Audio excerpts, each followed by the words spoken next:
Eyewitness News is your local election headquarters. Congressman Jim Langevin is now in line for a big promotion at some point down the road, but will his U.S. House seat disappear before he gets the job? Eyewitness News politics editor Ted Nesi joins us now to break down the maneuvers over on Capitol Hill. First, before we get into the complications, Langevin has reason to be happy here today. Yeah, absolutely, Mike. Washington's all about seniority, and if you stay around long enough, you can rise in the ranks as other people retire.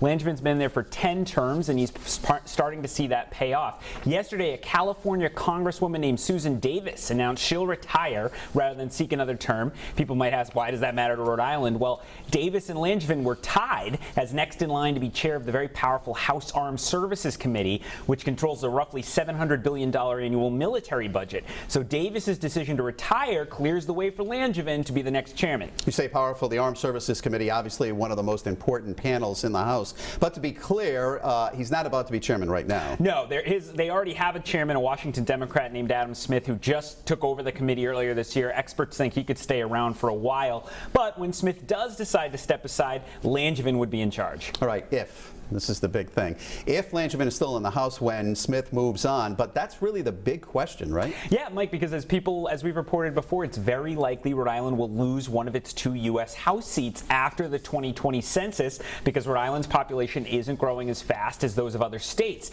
So one of the 2 incumbent congressmen, either Langevin or David Cicilline, would no longer have a seat. That's why there's already speculation about whether Langevin and Cicilline could end up running against each other for the one remaining House seat, or if one of them might return to Rhode Island and run for something else, or even just retire. I have asked them both, Mike, many times what they plan to do, and they don't want to talk about it. Well, if you look at it, the governor, lieutenant governor, secretary of state, they're all term limited. So those are open seats that one of those 2 could possibly run for. Absolutely, Mike. A congressman is someone, he has a deep fundraising base. He's well known to the voters. They have a base already in a geographic area. So either of them would be formidable if they decided to come back and run for something else. But I'm sure there'll be some discussions in the next few years on that. It's a ways away, but people are still talking about it now. Ted, all right, thank you very much. And if you want a closer look, and I know all these changes could affect Rhode Island's clout in Washington, Ted has the full story right now on WPRI.com.